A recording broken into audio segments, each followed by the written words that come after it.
So, Doctor Who and Spyfall Part 2. Well, yes, it did fall. It sure did.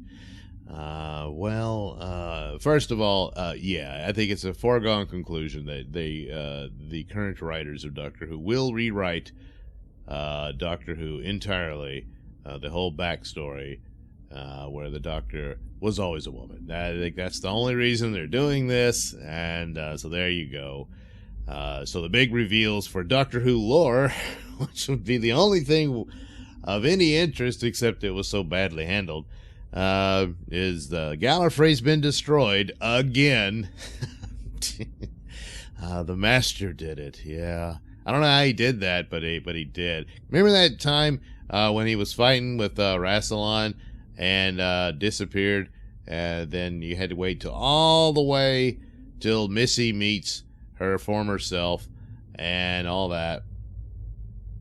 And then the Doctor says, hey, last time I saw you, you were with Rassilon and all that. Oh, yeah, well, I was cured and they let me go.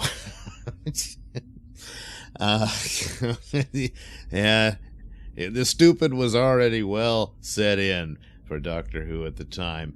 And so now here we go again with this version of the Master, who once again, I forgot to mention this in the last episode, the Doctor fails to recognize. Now I realize that the Master has taken on the appearance of a former friend of the Doctor, and how he did that, I guess, like I said, I guess he's better at regenerating than the Doctor is, and can control what kind of appearance he wants, I suppose. I don't know.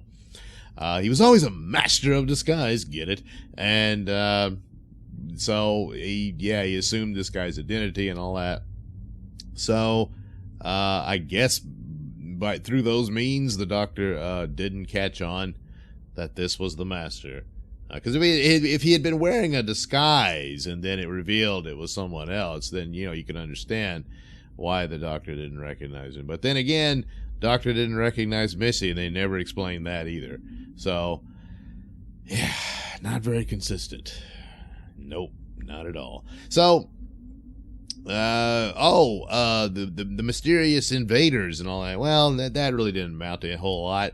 The whole plot was just a ripoff of an earlier David Tennant episode. Yeah, yeah, and I had to watch this as a repeat because I was at work when it debuted. So when I got home, I watched it, and then BBC America, what do?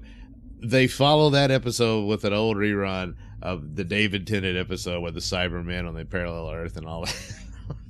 It's the same plot, the CEO is behind it all, and he's got his evil tech company and all blah blah blah, going to turn everybody into something. They were going to be Cybermen in that episode. Here they're going to be their DNA rewritten. Speaking of DNA being rewritten, how come Yaz's wasn't rewritten? Oh well, we got a little line of dialogue here from the Doctor. It says, well, both myself and Yaz have traveled through time. And plus, of course, the Doctor has alien DNA, so it wouldn't match to the parameters of what they were doing. So just by that bit. Now, how the hell are you going to sit there and say the Master couldn't have figured that out? I mean, the guy he's supposed to be the ultimate adversary for the Doctor, knows all the tricks and everything, and he's a complete moron throughout this whole thing. He's just there to just scream and be angry and all this crap. And that's about it. Yeah, they gave you a little tour, and the female historical figures they tossed there as the tokens, and then comic relief, and that's about all that is. And so, see, the show's worth something. If you don't like it, then you hate women and blah blah blah. So yeah, it's just a stolen plot from a previous show. She's still doing her David Tennant impression. And so the overall arc of the Timeless Child, which they briefly mentioned once, so they had to remind you, remember, the Timeless Child. So even the Doctor said, oh, wait a minute. Oh, yeah, that episode. And so there you go. So I'm guessing the Master got the idea of his plot by watching the old David Tennant show. He saw that, and he said, hey, there's an idea. So just... yeah, it's terrible. Really, yeah, it's too bad because there's a few little nods. Even the other dimensional world that the Doctor goes to and has to figure out. Well, she doesn't really figure out how to escape. The little friend she makes, a historical Ada, helps her. So. But the design of it, which is very simplistic, but nevertheless, it did. I sort of saw it as reminiscent of some of the sets you would see in Classic Who and stuff like that. And you got nods to Classic Who, certainly in the previous episode when they brought back the Master using the compression weapon, which I wish had come back a long time ago. And now it's finally there, and well, it's just wasted. He does use it a bit in the second episode. It's a funny weapon. I mean, it's terrible, but it's a funny weapon. Yeah, I don't care. It's wasted. So this is how they bring back the Doctor after this long hiatus to come up with really great ideas, and so they just steal from an earlier episode, plot-wise anyway. So, and also Gallifrey's destroyed again. So there you go. All that trouble to go through to save it. And one man, one Time Lord, wiped it out because, he stumbled onto a secret that their founding fathers, did you catch that? Yeah, were liars. See, the patriarchy lied to him because in the reality, both the Doctor and the Master were sweet little girls who were corrupted and ruined by these awful patriarchs. I get like Rassilon or whoever. Yeah, that's how it'll play out. I imagine something stupid like that, because don't expect anything too clever here, because it's not possible. They need an entirely different writing staff for the show, and have needed it for quite some time. I don't know what's going on. I've seen some of the previous writers. Especially like when Moffat, he did some good scripts here and there, and then all of a sudden things just got very, very stupid. I don't know if he was tired or what, or if they're being manipulated by rules and whatnot that the BBC demands, and you can't, when you're closed in like that and you're limited to this and that, it's like why bother, So you just get this lackluster crap because he's like, well, can't really write anything. Maybe that goes a long way for what this is. I don't know. I'm always harking back to that story that Neil Gaiman told about the script that his friend wrote, and by the time it aired, it just wasn't the same story anymore. They completely hacked it all to pieces. So maybe there's a case to be made for that sort of thing going on. But man, there's no passion, there's no vision, nothing there. I mean, Doctor Who, in a lot of ways, set its own tone and created ideas that other people are, oh, well, I didn't think of it that way. Stuff like that.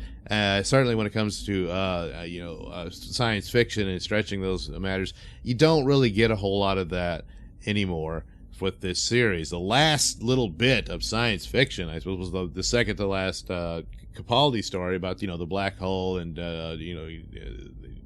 collapsing time and stretching it out and all that. That's the kind of interesting thing you would get for a jumping off point for a sci-fi story, and that's what they did there. But that was it. Like I said, it's like, oh well, the technology can be the ruination of humanity and all that. Yeah, and that's all well and good and everything, but again, it's the same plot as the Cybermen story and all those years ago, and this is what you do now. So, well, it's commenting on our time. Yeah, it's immediately dated, and again, it's just ripped off a far superior episode of Doctor Who. So, lazy and lackluster, and it's all very unfortunate. So, I guess I'll see what they do next week, unless I'm too busy. I don't know. Yeah. There was nothing here. So if you missed it, don't worry about it. You didn't miss anything. Thank you for watching and listening. Say, why not like and subscribe? I do apologize for my voice. It's cracking all over the place. But thanks anyway for watching and listening. Like and subscribe. Check out the link description below. That'll take you to my mini stores that have plenty of goodies for you. And also check out a link to my comic book for Night Knight, my Batman parody character that I did for a multitude of audio plays that I do have present on my podcast, Mr Nailsin Show, RadioMysteries.com, and I also eventually post on YouTube and elsewhere, and you can enjoy those there. But you can also see Night Knight in action in the Night Knight comic book based on those very audio plays. And this first issue, of course, is his battle with the Freezer. No, it's not that the freezer breaks down and he has to call a repairman. But anyway, there it is. You check that out. And you can also watch my videos over at BitChute, the Mr. Nailsin channel, on BitChute.com.